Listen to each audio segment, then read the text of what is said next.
முன்பாக பத்திரிகையாளர் திரு கோலாகல சீனிவாஸ் நம்மோடு இணைகிறார். அவரிடம் பேசலாம். வணக்கம் சார். வணக்கம். ப. சிதம்பரம், கனிமொழி, செல்வ பெருந்தகை மூவருமே இப்போ முதலமைச்சரோடு ஒரு ஆலோசனையில இருக்கிறாங்க. இந்த ஆலோசனைக்கு பிறகு திமுக கூட்டணிக்குள்ள இருக்கக்கூடிய அந்த பிரச்சனை முடிவுக்கு வரும்னு எதிர்பார்க்கப்படுகிறது. என்ன டிமாண்ட திமுக ஏற்க முடியாம இருக்கிறது? இப்ப காங்கிரஸுக்கு இருக்கக்கூடிய சிக்கல் வாய்ப்புகள் என்ன?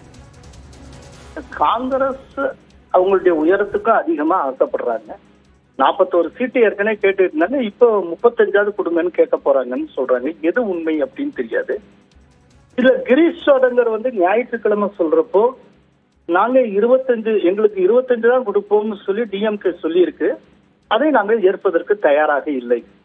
எங்களுடைய விருப்ப பட்டியலை ஏற்றால் மட்டுமே அடுத்த கட்ட பேச்சுவார்த்தை நடக்கும் அப்படின்னு ரொம்ப ஒரு ஸ்ட்ராங் வேர்டட் ஸ்டேட்மெண்டா அவர் சொல்லியிருந்தார். கொஞ்சம் கடுமையான டோன்லயே சொல்லியிருந்தார்.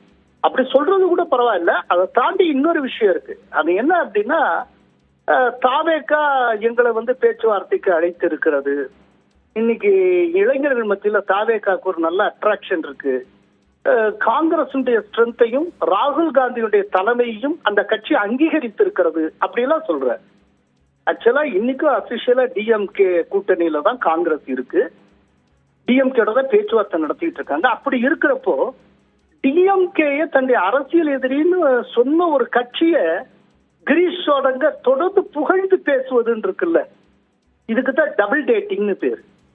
இந்த டபுள் டேட்டிங்ல காங்கிரஸ் ஈடுபட்டு வருகிறது. இதே மாதிரியான காரியத்தை 2019 தேமுதிக மேற்கொண்டது. தேமுதிக 2019 ஏடிஎம்கே கூட்டணி கையெழுத்து போடுற அதே டயத்துல அங்க பிரேமலதாவும் அவருடைய தம்பியை இருந்த அதே டயத்துல இன்னொரு டீம் துரைமுருகன் பேச்சுவார்த்தை நடத்த போனாங்க. இப்போ அதே விதமாக காங்கிரஸ் நடந்து கொண்டு இருக்கிறது.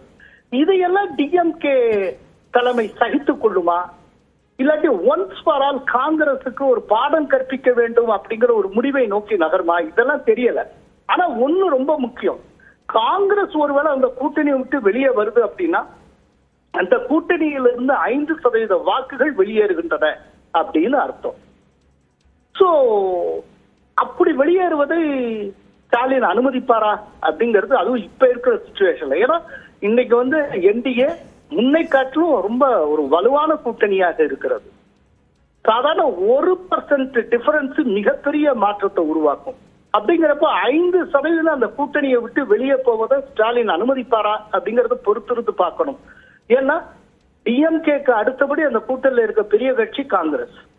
மீதி இருக்கக்கூடிய மத்த அத்தனை கட்சியுடைய பெர்சன்டேஜ் ஆஃப் ஓட்ஸ் கூட்டினால் கூட 5% வராது. அப்படிங்கிறப்போ காங்கிரஸ் வெளியே போவதை தடுப்பதற்கு தான் ஸ்டாலின் முயற்சி செய்வார் அப்படின்னு நான் நினைக்கிறேன். ஆனால் இதுல ஒண்ணு இருக்கு, சிதம்பரம் பேசலாம், ஸ்டாலின் கூட இறங்கி வரலாம், எல்லாம் சரி. ராகுல் கேட்பாரா? இதுதான் $1 மில்லியன் கொஸ்டின். இப்ப இவ்வளவு குழப்பத்துக்கு காரணமே ராகுல் ஒரு இடத்துல ஸ்டபர்னா இருக்கிறதுனால தான். ராகுல் இதுக்கு முன்னாலே இருந்தது மாதிரியே இருந்திருந்தா எந்த பிரச்சனையும் கிடையாது. அதனால ஸ்டாலின் பேசலாம், அதே போல இவர் ஸ்டாலின் இறங்கி வரலாம், சிதம்பரம் பேசலாம். பட் ராகுல் இறங்கி வருவாரான்னு தெரியல.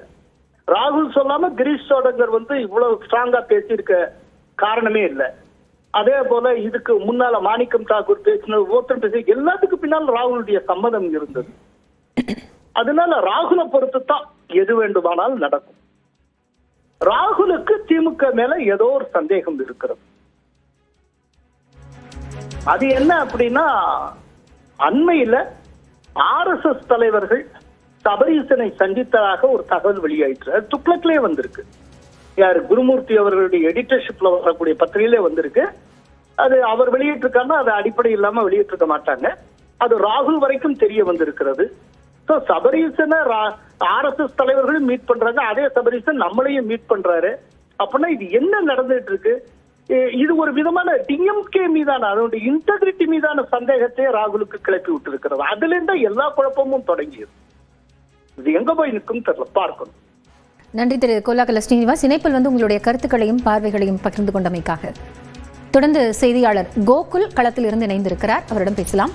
கோகுல், இப்போ நிறைய பெர்செப்ஷன் திமுக காங்கிரஸ் கூட்டணி முன்பாக வைக்கப்படுகிறது. ஆனா பெரும்பாலான காங்கிரஸ் தொண்டர்களும் சட்டமன்ற உறுப்பினர்களும் நிர்வாகிகளும் திமுக கூட்டணியை தான் விரும்புறாங்க அப்படிங்கிற தகவலும் வெளியாகிருக்கு. இதுல யாரினுடைய அந்த தலைமைத்துவம் அப்படிங்கிறது முக்கியத்துவமா பார்க்கப்படும், யாரினுடைய கால் அப்படிங்கிறது இம்பார்ட்டண்டா இருக்கும்? நிச்சயமா கே.சி. வேணுகோபால் தனித்தனியாக காங்கிரஸ் சட்டமன்ற உறுப்பினரிடம் 2 தினங்களுக்கு முன்பு கருத்துக்கள் கேட்டார். அப்போது கூடுதல் தொகுதிகளை கேட்க வேண்டுமா என்ற ஒரு கேள்வியை கேட்டிருக்கார். அதற்கு பெரும்பாலான சட்டமன்ற உறுப்பினர்கள் கூடுதல் தொகுதியை கேட்க வேண்டும் என்று தெரிவித்திருக்கிறார்கள்.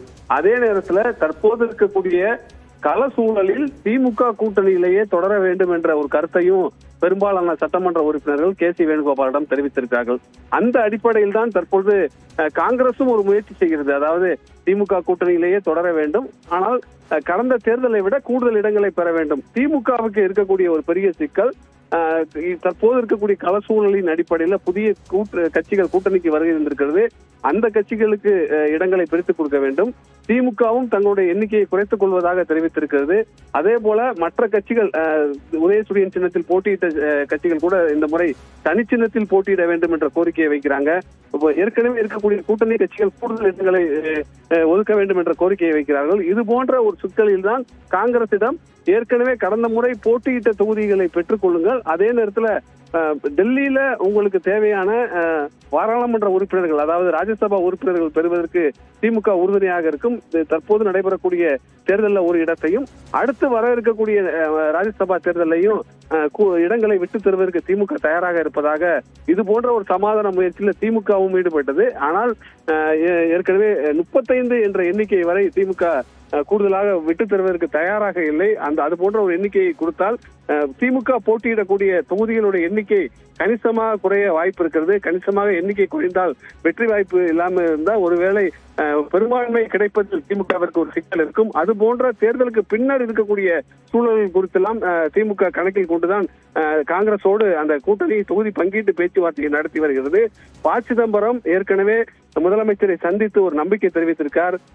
திமுக காங்கிரஸ் கூட்டணி தொடர வேண்டும், அந்த அடிப்படையில் தான் சட்டமன்ற தேர்தலை சந்திக்க வேண்டும் என்ற ஒரு நம்பிக்கை தெரிவித்திருக்கார்.